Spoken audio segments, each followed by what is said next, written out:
Bismillahirrahmanirrahim. Assalamualaikum. I am Nimra Zafar. This video is made by Law Mentoring.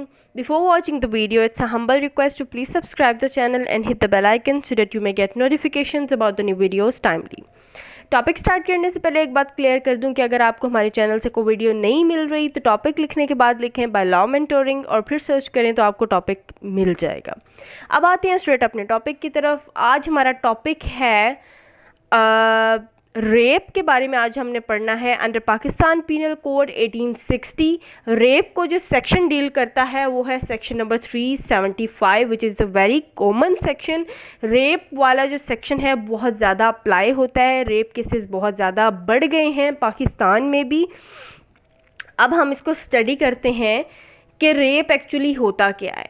जब किसी women के साथ sexually intercourse किया जाता है तो उसको कहते हैं रेप। लेकिन हर सेक्सुअल इंटरकोर्स रेप नहीं होता। कौन कौन से ऐसे सर्कमस्टांसेस होते हैं जिनके होने की वजह से वो रेप बन जाता है, ठीक है। अब कौन कौन सी चीज़ें जो है वो ज़रूरी हैं जो कि होंगी सारी की सारी तो वो रेप में कंसिडर किया जाएगा कि रेप कमिट हुआ है। तो वन बाय वन हम वो पढ़ते हैं। सबसे पहले सर्कमस्टांसेस में सबसे पहले आ जाता है अंडर 16 ईयर्स ऑफ एज, ठीक है।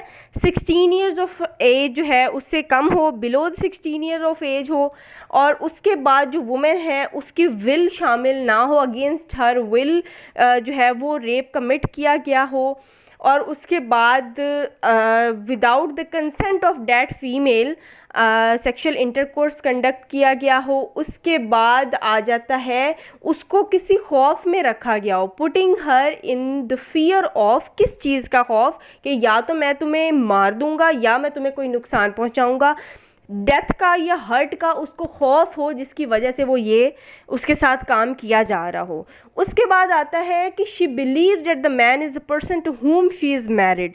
उसको ये लगे कि जो ये पर्सन है इसके साथ मेरी शादी हुई हुई है, ठीक है। फॉर एग्ज़ाम्पल बहुत सारी शादियां ऐसी भी होती हैं जिनमें एक दूसरे को नहीं देखा गया होता, ठीक है। शादी के बाद वो एक दूसरे को देखते हैं। तो अगर लड़की को ये लगे और वो बिलीव कर ले कि ये जो पर्सन है ये वही आदमी है जिससे मेरी शादी हुई है, तो फिर इसमें क्या होगा, ये भी रेप में आ जाएगा, ठीक है। ये सर्कमस्टांसेस होंगे तो ये रेप जो है रेप बन जाएगा। इसके बाद हम आते हैं रेप की पनिशमेंट क्या है। सेक्शन नंबर 376 जो है वो डील करता है पनिशमेंट ऑफ रेप को। सबसे पहले इसमें डिफरेंट जो है वो एस्पेक्ट्स आ जाते हैं।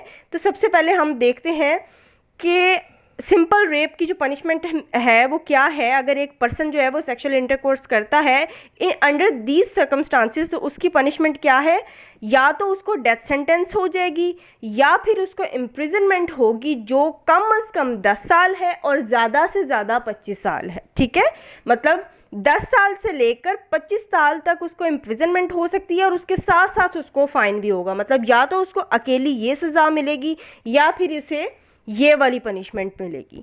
अब आ जाते हैं दूसरे केस में, जब कॉमन इंटेंशन का एलिमेंट आ जाता है, जब 2 या 2 से ज़्यादा लोग या कुछ ज़्यादा लोग मिलकर एक वुमेन का रेप करते हैं, उसमें कॉमन इंटेंशन आ जाती है, सबकी एक ही नीयत होती है, ज़्यादा लोग शामिल होते हैं, एक पर्सन शामिल नहीं होता, तो उसकी पनिशमेंट क्या होती है, उसमें या तो डेथ सेंटेंस हो जाएगी उन सबको या फिर सबको इम्प्रिजनमेंट फॉर लाइफ हो जाएगी, ठीक है, उम्र कैद हो जाएगी।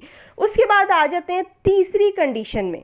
तीसरे केस में अगर रेप जो है वो माइनर का हुआ है जिसको कोई ना कोई मेंटल या फिजिकल डिसेबिलिटी थी, ठीक है, उस डिसेबिलिटी का फ़ायदा उठाया गया और उसका रेप किया गया, तो उसकी क्या पनिशमेंट है, या तो उसको डेथ सेंटेंस हो जाएगी एक्यूज्ड को या फिर पनिशमेंट फॉर लाइफ भी होगी, साथ में फ़ाइन भी होगा, ठीक है। उसके बाद आ जाते हैं अगर कोई पब्लिक सर्वेंट ने कमिट किया है रेप, अगर उसने अपनी पोजीशन का नाजायज़ फ़ायदा उठाया है, कोई पब्लिक सर्वेंट है उसने रेप कमिट किया है, तो उसकी सज़ा क्या होगी, या तो फिर उसको डेथ सेंटेंस हो जाएगी या इम्प्रिजनमेंट फॉर लाइफ होगी और उसके साथ साथ उसको फ़ाइन भी हो सकता है, ठीक है। So this was all about our today's lecture. Thanks for watching the video and if you like the video then don't forget to like, share and comment. Thank you so much.